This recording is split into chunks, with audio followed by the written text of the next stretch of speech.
Okay, hi everyone. Really nice to be here for the first time. So, in case it wasn't obvious, I'm Indian. And I actually grew up in India till I was 18 and then moved here about 11 years ago. But don't worry, I was born here. I'm a citizen. I kind of belong. So, yeah, and as most Indians, I'm part of a crazy Indian family that's quite traditional and very high energy. And I go to vet school here at UGA, and when I'm exhausted and going back home to meet my parents, my loving parents, they get on their soapbox about how I'm past my expiration date as an Indian woman in her late 20s, and how I'm basically committing a crime for not making them grandparents yet. So yeah, and then when I'm studying in the middle of school, all like stressed out, I get these pictures from my parents of like Indian men looking for like a nice homely woman. Which, yeah, people who know me, yeah, that's exactly how you describe me. So yeah, and since they're my parents and they sacrificed everything for me, and I love them, and I want to be a nice, like, loving daughter to them, I did take their demands under consideration, and my response to them was to move to a foreign country about 6,000 miles away. So I did this about 3 years ago. So just really quick, how many of you have heard of French Polynesia? Oh, good. Okay, that's way better than no one knows. No one in my class really knows much about it. But anyway, so basically, for those who aren't familiar with French Polynesia, it's basically, you guys know Hawaii, right? How many of you all been to Hawaii? Yes. Okay. So it's like Hawaii on steroids.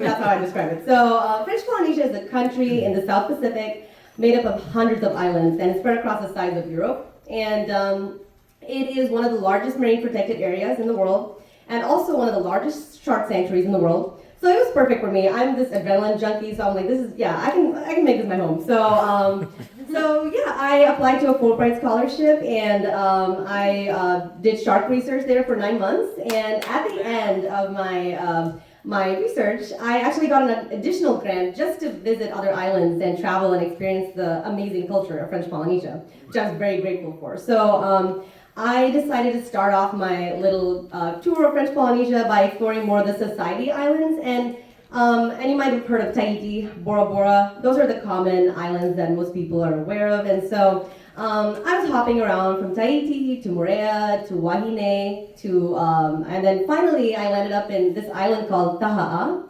And Taha'a is famous for Tahitian vanilla. They have these Tahitian vanilla farms. It's this beautiful small island.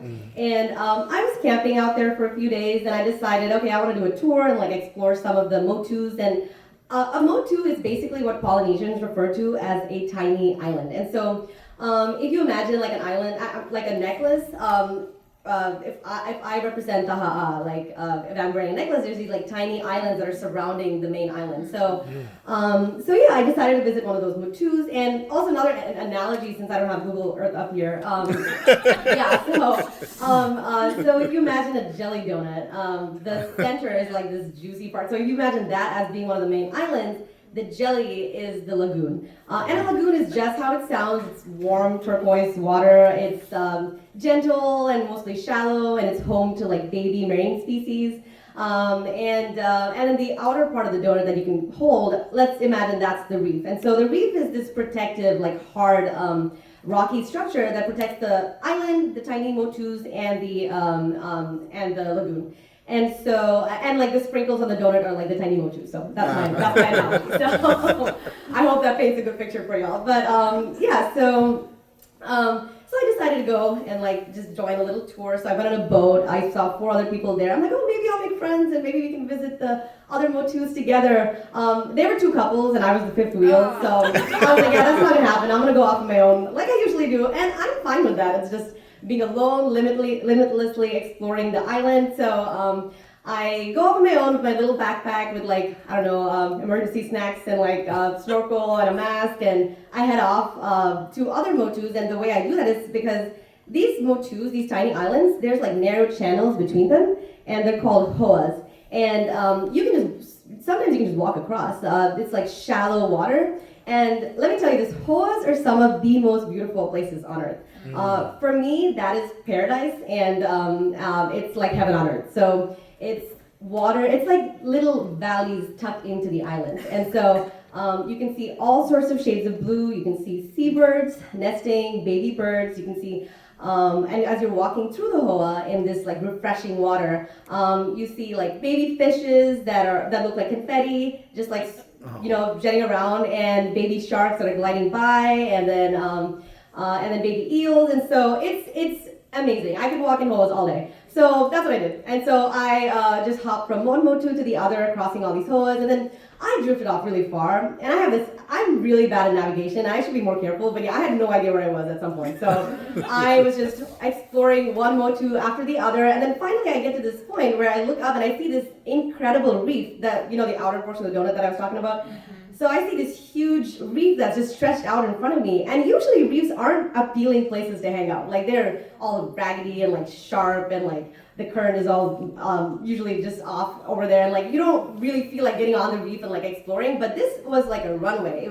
It looked like a road, leading to this like paradise. So I was like, yeah, I have to explore this. So I get on there, I got on the reef, and I just keep walking. It was a huge reef, and I'm just walking with all the birds and like watching the little sharks go by.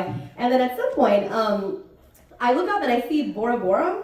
And so this is like the unmarketed side of Bora Bora. So Bora Bora is a famous honeymoon destination, and it's heavily marketed for the resorts and everything, all those sorts of stuff. This was like the wild side. This is what fishermen see when they go every day to get fish for their family. So it was just such a special, unique experience to see Bora Bora from this completely different light. And I felt so privileged to be experiencing this.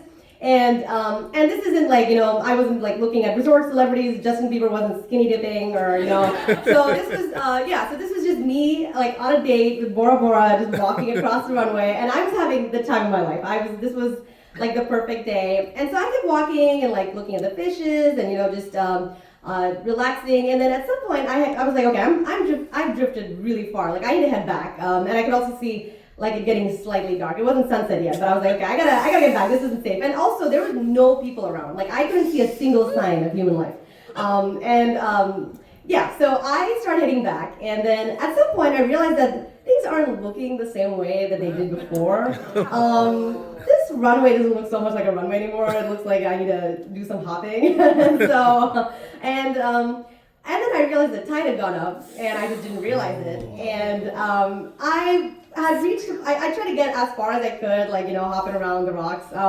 And now it started to look like, a reef really would look. And at some point, I just stood there like, okay, I don't know how to walk anymore. Like, it's just water all around me. And I was looking at one of the motus that I recognized that was, like, off in the distance, about a 1 to 2 minute swim. And I was like, okay, well, I guess I gotta put my snorkel and mask on and start swimming. And at this point, I've been in French Polynesia for a year, and I was like, I got this. Like, I'm basically Tahitian now. I can harness the Tahitian spirit, and like, I can do this. Like, this should be a piece of cake. And I'm swimming with sharks every day. This is not a big deal. So I get in the water, I slide in, and I start swimming. And initially, I'm like, you know what? This might be a nice way to end my day, where I'm snorkeling and just looking at the fishes. And at some point, I felt this like really strong pull, and then I realized that this was this had sort of turned into a big channel, and the tide was going out, and the current was like sucking me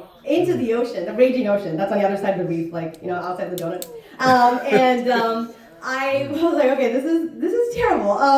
And I tried to be positive. I tried to and I know I have a big personality, but I'm a small, round girl. I don't have any upper body strength to fight this current. And so I'm like fighting for my life, flailing in the water. It's good that no people are around to watch this. And I just try to, just somehow grab the other side of the reef and haul my body onto it. And just a quick checklist, before you grab a reef, you need to check for a few things. Like, you need to check for stonefishes, which are the most venomous fishes on Earth. And if you touch them, whatever part of your body touches it, it swells up uncontrollably, and you need hot water to neutralize the venom.